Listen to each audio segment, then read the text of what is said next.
does that even mean, Bowers game corner?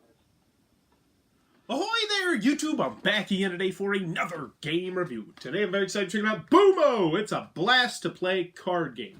This is from Mattel. It's for ages 7 to 107, and it's for 2 to 6 players. It'll take, 15 to 25 minutes, depending on the player count. In Boomo, there is a ticking time bomb in the middle of the table, and it's 60 plus seconds. Once you go over 60 seconds, that bomb is going to explode. So this is a very simple card-playing game in which you are going to try and not be the person that blows up the 3 bombs in front of you, because if you blow up the 3 bombs in front of you, then you are eliminated from the game. Last person standing is the winner of the game. Sounds simple, but is it good? Let's open it up. I'll tell you what I think. Alrighty then, we're going to take a look at what you're going to get inside of Boomo. So first and foremost, we're going to our handy dandy rule sheet. It's one really long sheet. It's double-sided, and honestly, on the back, it's just going to tell you what all the special cards in the game do. Very well done. Should have you up and running in no time at all. Also, I can give you a good feel for how the game is played, because it's a really simple game. So inside of Boomo, what you're going to do is you are going to be trying not to have your 3 bombs explode. If you're the last person left who has a bomb that has not exploded in front of you, then you will win the game. How does it work? Let's take a look at the cards, and I'll show you how the gameplay is. So first and foremost, everyone's going to have 3 of the bomb cards in front of them. Next, you're going to have some handy-dandy player aid cards spread out. They don't actually give you enough for everybody, but man, these are really useful player aid cards. They very clearly and concisely tell you exactly what every special card, for the most part in the game, does. So super useful cards right there. Next, everyone's going to be dealt 7 cards, and these 7 cards are the cards that you're going to be playing, and once everyone has their 7 cards, taking a look at their cards, you'll decide who the first player is, and then you will be ready to rock and roll. So what are you going to do on your turn? Well, it is really quite simple. You're going to play a card down, and most of the cards are going to look like this. They are going to have numbers on it. This is going to add time to the timer, and it's 60 seconds. Then one of your bombs is going to blow up. So you don't want to be the person who pushes the timer over 60 seconds. So to start off, I might just start off with this little 10 right here. And that'd be pretty simple, and we just say out loud 10. And the next player might play, well, it's a bad example. They might play this card right here, which is a reverse. And let's start talking about all the special cards, because, man, there is a lot of special cards in this game. So the one right there, reverse, play reverse's direction. Draw a card. Going clockwise, all the players must draw 1 card from the draw pile. Running total stays the same. That's bad because one of the added bonuses in this game is that if you can get rid of all of your cards, then the round is over and everyone but you has to flip over one of their bombs. So this game can go a couple rounds, normally not more than 2 or 3 though, depending on your player count. Next one, we have draw 2, going clockwise. Everybody else has to draw 2. We have the skip, because it is by Mattel. They're going to have a skip in there. Double player, the next player must play 2 cards from their hand. The 60, which I got one right here. This is a really good card. This makes the timer now 60 seconds. So the next person has to do something that is not going to add time to the clock. Flipping it over, that one makes it 30 seconds. That one makes it 0 seconds. We have trades hands. Choose with whom you will trade hands. Play continues, and you just trade hands. Bomb. This is one of the more unique cards in the game. Boomo, all their players must immediately discard a hold card, which I actually don't have, but luckily there's one right here. If you cannot discard a bomb card, then one of your cards goes to 0, and the running timer sets back down.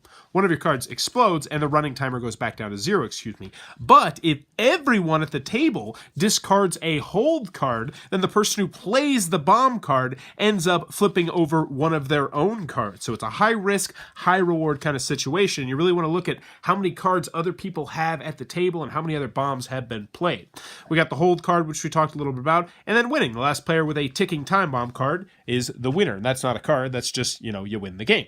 So pretty much you're just going to continue going around. So right now, if it's at 60 seconds, you know what I might do? I could skip the next player's turn, because that would mean that I wouldn't have to play. Or I could reverse it to kind of screw over the person that played the 60 on me. Or I could play a bomb, which could work out well for me. It could work out poorly for me.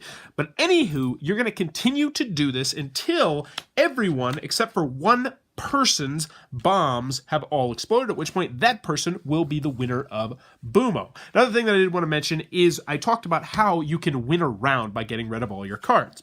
When that is the case, everyone's going to flip over one of their bombs to an explosion, and then you'll re-deal out 7 cards to everybody. That, in a nutshell, is what you're going to do inside of Boomo.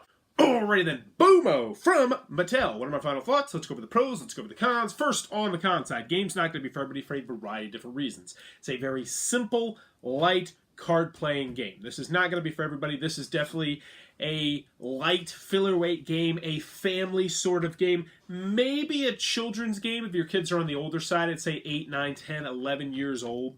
But other than that, I really don't see too many scenarios where I would be playing this game. Maybe as a party game, if you're with a party crowd, a lighter party crowd, the kind that gets together and plays Pictionary or something like that.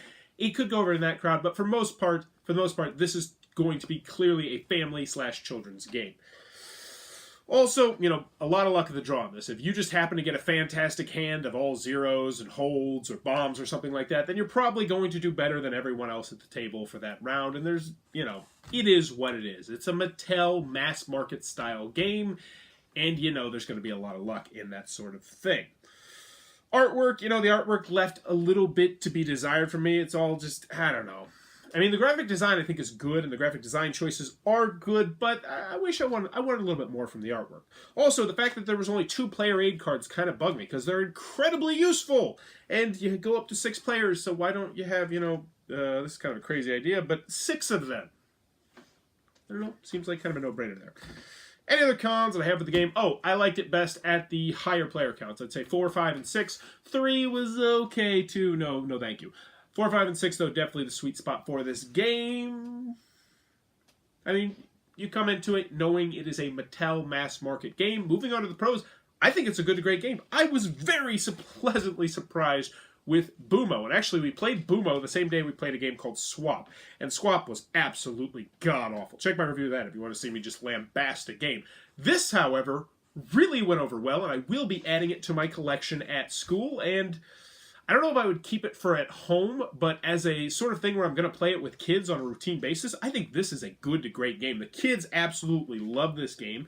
It's got that fun aspect where anybody ages, I'd say 6 plus, is going to have fun with the game. It's light, it's simple. Player elimination, I do want to mention that. Also, I forgot to mention that on the con side. There is player elimination in the game, but the game goes quickly enough and is interesting enough that it didn't really bug me. So that you could get eliminated, like the 5 to 10 minute mark, but you're still gonna want to stick around to see how the game plays out, which is, that's the testament to a good game. King of Tokyo has that same sort of thing, where even when you're knocked out, you're still like, I'll stick around and see what happens here. Kids, though, let me tell you that. The kids absolutely loved this game. They adored the living heck out of this game. It caught me completely by surprise. Just, there you go. If that's what you really need to know about this, if you're looking at this as a family game and you got a couple kids in that age range, I'd say age 6 to 12 years old or 6 or older, that like sort of mass market style games, yes.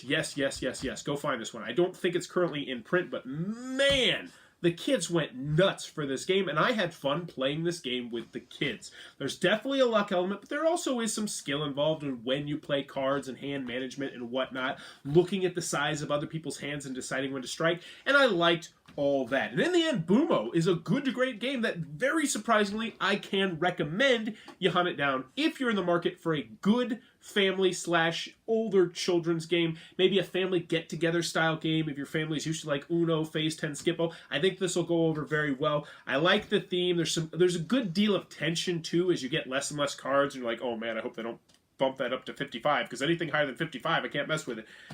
I liked it. Very surprisingly, I can recommend Boomo. Good to great game. If you enjoyed this review, please be sure to click on that subscribe button down below in the comments below. Let me know what is your favorite mass market game that comes in a box like this. We're talking Phase 10, Skippo, Uno, all that sort of stuff. The other bows. That's a tough one for me. I still think I gotta go with Phase 10, but apparently we play the rules incorrectly. So yeah, I'm gonna go with Phase 10. I like Skippo a lot, I like this a lot, but I still think I'll go with Phase 10 over this. But I think the kids that I played with would like this one better than that one. This is, honestly, I'm telling you, this is one of the kids that I played with in my class favorite games that are non-hobby style games, because obviously there's a big difference between hobby style games and mass market games, and this is one of their favorite games they played that was in that non-hobby genre. But let me know in the comments below, what is your favorite mass market this style box game? And as always, thanks for your time, YouTube.